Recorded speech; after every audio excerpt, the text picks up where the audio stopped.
வணக்கம் நண்பர்களே.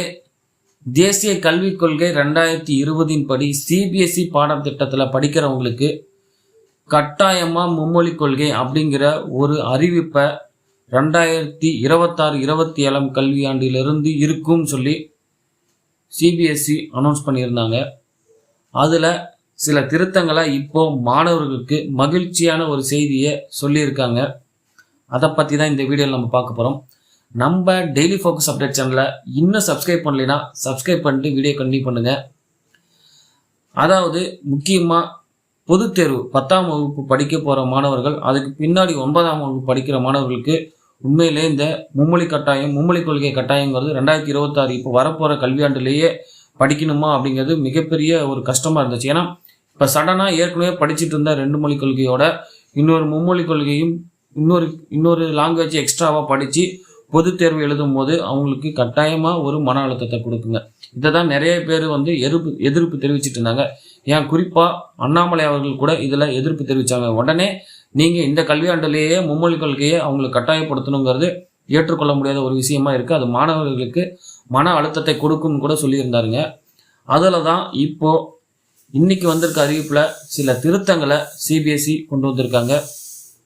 என்னன்னா, ஆல்ரெடி இப்போ 7, 8, 9, 10ஆம் வகுப்பு படிக்கிற மாணவர்களுக்கு மும்மொழி கொள்கை கட்டாயம் இல்லை அப்படிங்கிறத ஒரு விஷயம் சொல்லியிருக்காங்க. 10ஆம் வகுப்பு மாணவர்களுக்கு எந்த ஒரு மும்மொழி கொள்கையும் இல்லை அப்படிங்கிறத முழுமையாக அதிலிருந்து விலக்களிச்சிருக்காங்க. 10ஆம் வகுப்பு மாணவர்களுக்கு இந்த வருஷத்தில், அதாவது இந்த வருஷம் 10ஆம் வகுப்பு படிக்கிற மாணவர்கள் ஆல்ரெடி அவங்க படிச்சுட்டு இருக்கக்கூடிய இருமொழி கொள்கையே அவங்க கண்டினியூ பண்ணலாம். அவங்களுக்கு எந்த ஒரு மும்மொழி கொள்கையும் கிடையாது.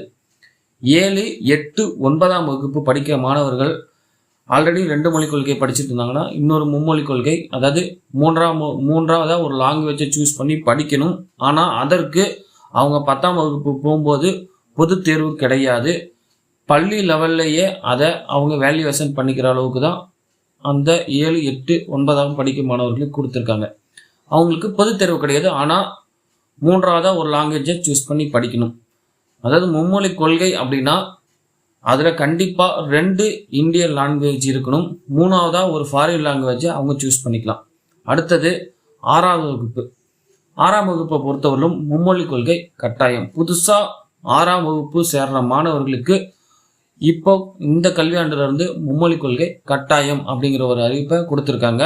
அவங்க 2 இந்தியன் லாங்குவேஜ் படிக்கணும். அதாவது தமிழ், ஹிந்தி, மலையாளம், சமஸ்கிருதம், ஏதாவது 2 இந்திய லாங்குவேஜ் படிக்கணும்.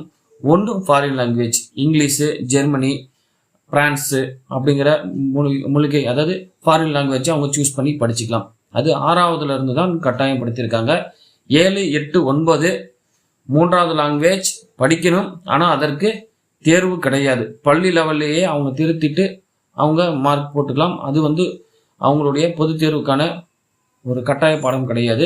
10ஆம் வகுப்பு மாணவர்களுக்கு எந்த ஒரு மும்மொழி கொள்கையும் கட்டாயப்படுத்தப்படவில்லை இந்த வருடம். அவங்க ஏற்கனவே படிச்சுட்டு இருக்கக்கூடிய இருமொழி கொள்கையை தொடரும் இந்த வருஷம். இந்த அறிவிப்பு மாணவர்களுக்கு உண்மையிலேயே அவங்கள மன அழுத்தத்தை குறைச்சிருக்குன்னே சொல்லலாம். இந்த அறிவிப்பு நிறைய மாணவர்கள் ப்ளஸ் அவங்களுடைய பெற்றோர்களுடைய எதிர்ப்பை தெரிவித்ததுனால சிபிஎஸ்இ இந்த ஒரு திருத்தத்தினுடைய அறிவிப்பை கொடுத்துருக்காங்க. இது ஒரு வரவேற்கத்தக்க ஒரு விஷயம். நன்றி.